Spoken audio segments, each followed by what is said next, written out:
Hello मेरे प्यारे बच्चों, मैं हूं सुधीर पांडे और आप देख रहे हैं 100 टाइम्स एजुकेशन।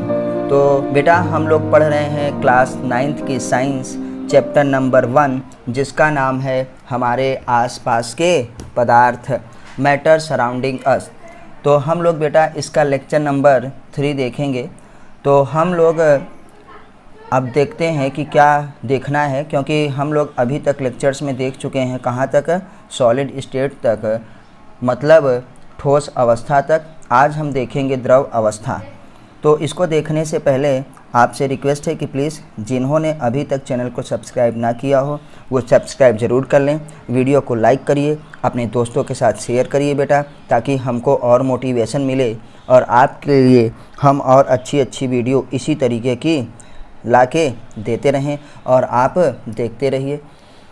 आप इसको बार बार देखिए, एक बार में पूरा नहीं देख पा रहे हैं तो बेटा कई बार में देखिए, क्योंकि ये 100% एनसीईआरटी है, एनसीईआरटी बेस्ड नहीं। ये आपको 9th से लेकर के 10th में, 11th में, 12th में, आपके नीट और जेई में जितने भी आप आगे गवर्नमेंट जॉब वगैरह करेंगे, डॉक्टर या इंजीनियर बनना चाहते हैं, यूपीएससी ज्वाइन करना चाहते हैं, आईएएस पीसीएस बनना चाहते हैं, तो उन सब के लिए बेटा एनसीईआरटी ही बेस्ड होती है। सब कुछ एनसीईआरटी ही होता है, वही सिलेबस है। तो आपसे रिक्वेस्ट है कि एनसीईआरटी बेस्ड न पढ़ करके 100% एनसीईआरटी पढ़िए। और पुरानी वीडियोज़ आप प्लेलिस्ट में जाइए, प्लेलिस्ट बना है वहाँ पे कि साइंस फॉर क्लास 9th, तो आप उसमें देख सकते हैं। चलिए अब आगे का देखते हैं, द्रव अवस्था। आखिर द्रव क्या होता है? आप जानते हैं कि पदार्थ अपनी 3 अवस्थाओं में रह सकता है। पदार्थ की 5 अवस्थाएं हैं, ठोस, द्रव, gas, plasma, Bose, Einstein, condensation. लेकिन हमको 3 मुख्य रूप से पढ़ाई जाती हैं, क्योंकि पदार्थ हमारे आसपास इन्हीं रूपों में रहता है। या बेटा वो ठोस में रहता है, या द्रव में रहता है, या गैस की अवस्था में रहता है। तो हम ठोस अवस्था पढ़ चुके हैं, अब पढ़ेंगे द्रव अवस्था। तो देखिए लिखा 100 times education, class 9th science chapter number 1, हमारे आसपास के पदार्थ, मैटर सराउंडिंग अस। तो ये क्या है? 9th के लिए, एसएससी के लिए, बैंक के लिए, रेलवे के लिए, नीट और जेई के लिए ये केमिस्ट्री बहुत ही इम्पॉर्टेंट है। तो लिखते हैं द्रव अवस्था, लिक्विड स्टेट क्या होता है? द्रव का आकार अनिश्चित होता है, लेकिन आयतन बेटा क्या होता है? निश्चित होता है। तो याद रखिएगा, हम कह सकते हैं जिसका आयतन निश्चित और आकार अनिश्चित होता है उसे द्रव कहते हैं। जिस बर्तन में इन्हें रखा जाता है ये उसी का आकार ले लेते हैं, मतलब उसी के आकार के हो जाते हैं। इनका आकार कोई निश्चित नहीं होता है बेटा। फिर आगे बढ़ते हैं, यहाँ पे लिखो द्रवों में बहाव होता है, इसलिए द्रव को हम लोग तरल कहते हैं। आपसे पूछा जाएगा कि द्रव को तरल क्यों कहा जाता है, तो ऐसा है कि उसमें क्या पाया जाता है बेटा? बहाव, इसलिए यह तरल होता है। अच्छा, बहाव क्यों पाया जाता है? क्योंकि इसमें अंतराण्विक बल जो है वो कमज़ोर होता है या कम होता है ठोस की अपेक्षा।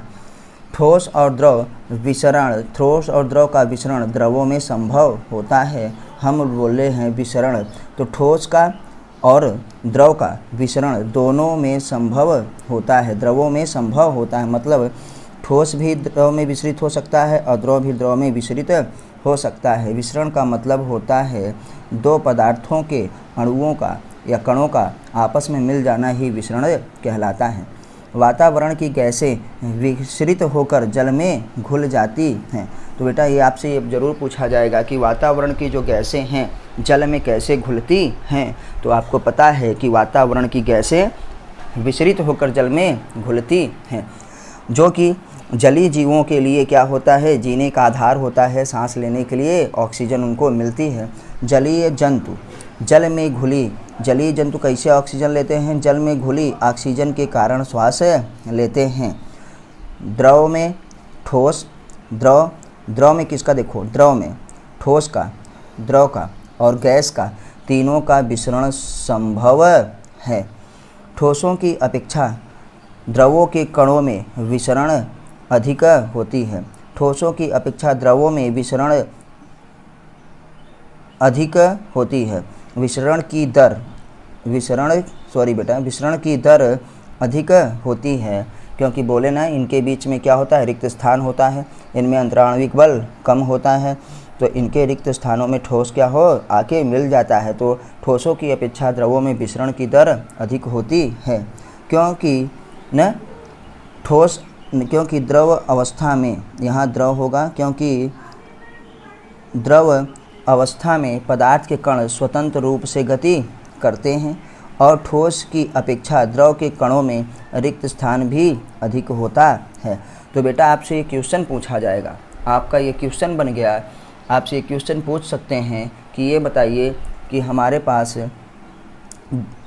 ठोसों की अपेक्षा द्रवों में विसरण क्यों अधिक होता है।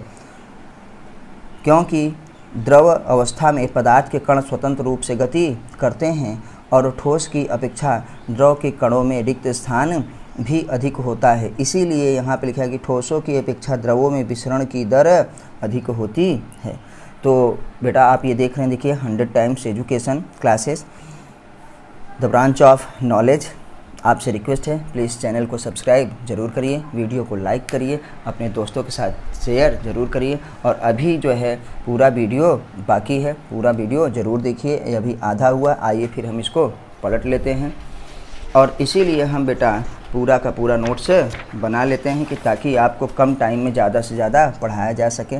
तो हम लोग बेटा पढ़ चुके क्या, द्रव अवस्था। अब हम पढ़ेंगे देखिए कौन सी, गैसियस स्टेट, मतलब गैस अवस्था। तो आइए देखते हैं कि गैस क्या होती है, पदार्थ की गैस अवस्था क्या होती है। गैस का आयतन, गैस का आकार दोनों ही अनिश्चित होता है। तो हम देखे थे कि ठोस का आयतन और आकार दोनों निश्चित, द्रव का आयतन निश्चित लेकिन आकार अनिश्चित, लेकिन इसमें गैस में आयतन और आकार दोनों अनिश्चित होता है। गैस के कणों के मध्य में रिक्त स्थान अधिक होता है। ठोसों एवं द्रवों की तुलना में गैसों की संपीडितता कंप्रेशन काफ़ी अधिक होती है। संपीडितता का मतलब बेटा जिसको दबा करके आकार बदला जा सके, न उसको कंप्रेस किया जा सके, मतलब दबा के और पास लाया जा सके उनके कणों को। तो सबसे ज़्यादा संपीडितता किसमें होती है, आपने ये देखा। अब आते हैं कि हमारे घरों में खाना बनाने में उपयोग की जाने वाली एलपीजी का मतलब हुआ बेटा, यहाँ पे फुल फॉर्म है लिक्विड पेट्रोलियम गैस, या आप इसी को लिक्विफाइड पेट्रोलियम गैस कह भी सकते हैं, द्रवीकृत पेट्रोलियम गैस। तो जो हम लोग सिलेंडर लाते हैं बेटा गैस वाला, उसमें गैस कैसे भरी जाती है, उसको संपीड करके कंप्रेस करके तो उसको द्रव के रूप में भरा। जब सिलेंडर में वो रहती है तो द्रव के रूप में रहती है, और जब बाहर निकलती है तो फिर गैस के रूप में निकलती है। क्योंकि बहुत ज़्यादा प्रेशर लगा करके, बहुत ज़्यादा दाब लगा करके उसको क्या है सिलेंडर में भरा गया है, और जब गैसों के ऊपर अधिक दाब लगाया जाता है तो वो क्या हो जाती हैं, द्रव में बदल जाती हैं। इसी को हम लोग कहे थे क्या, संघनन कहते थे, इसी को कंडेंसेशन कहते थे। तो ये कंप्रेशन की वजह से था। हम लोग जान गए कि सिलेंडर में बेटा वो तरल के रूप में भरा हुआ होता है। या अस्पतालों में दिए जाने वाले ऑक्सीजन सिलेंडर, जो अस्पताल में ऑक्सीजन के सिलेंडर आते हैं न, में संपीड़ित गैस भरी होती है। संपीड़ित इसलिए करते हैं कि हम लोग उसको जब दबा के भरेंगे तो उसमें क्या होगा, बहुत सारी ऑक्सीजन आ जाएगी या बहुत सारी गैस भर जाएगी। तो एक छोटे से सिलेंडर में हम लोग क्या करते हैं, ज़्यादा गैस भर लेते हैं और फिर ज़्यादा गैस को कहीं भी ले जाया जा सकता है छोटे से बर्तन में भर करके। तो वाहनों में देखिए बेटा, इस समय जो वाहन में सीएनजी गाड़ियाँ चलती हैं उनको देखना है कि वाहनों में ईंधन के रूप में संपीड़ित प्राकृतिक गैस, संपीड़ित प्राकृतिक गैस का मतलब होता है सीएनजी, इंग्लिश में इसका फुल फॉर्म होता है कंप्रेस्ड नेचुरल गैस। तो याद रखिएगा सीएनजी का फुल फॉर्म क्या है बेटा, कंप्रेस्ड नेचुरल गैस, जिसे हिंदी में कहते हैं संपीड़ित प्राकृतिक गैस का उपयोग होता है। आपसे ये ज़रूर पूछेंगे कि हमको बताइए कि इस समय जो सीएनजी है वो में क्या होता है। तो गैस क्या है, प्राकृतिक गैस है और संपीड़ित करके भरी जाती है। उस जो सीएनजी में गैस भरी जाती है बेटा, ये तो नाम हुआ सीएनजी की, प्राकृतिक natural gas, compressed natural gas. उसमें होता है कौन सी गैस, अगर पूछेंगे CH4, मीथेन। क्या है, मीथेन गैस होता है। कौन सा गैस भरी जाती है बेटा, मीथेन गैस भरी जाती है। एलपीजी में हम कह रहे N ब्यूटेन, 4 कार्बन वाला क्या है, हमारे पास गैस भरा जाता है एन ब्यूटेन। याद रखिएगा गैस का नाम है एन ब्यूटेन। इसमें कंप्रेस्ड नेचुरल गैस का नाम है CNG। में कौन सी गैस भरी जाती है? मीथेन। CNG कोई गैस का नाम नहीं है, वो प्राकृतिक गैस है। कह रहे हैं कि प्राकृतिक गैस है जो दबा के भर दी जाती है। कौन सी गैस अगर कहेंगे तो CH4 बेटा, methane gas, methane gas. LPG में एन ब्यूटेन। आते हैं संपीड़ितता काफ़ी अधिक होने के कारण, संपीड़ितता काफ़ी अधिक होने के कारण गैस के अत्यधिक आयतन को एक कम आयतन वाले सिलेंडर में संपीड़ित किया जा सकता है एवं आसानी से एक स्थान से दूसरे स्थान तक भेजा जा सकता है।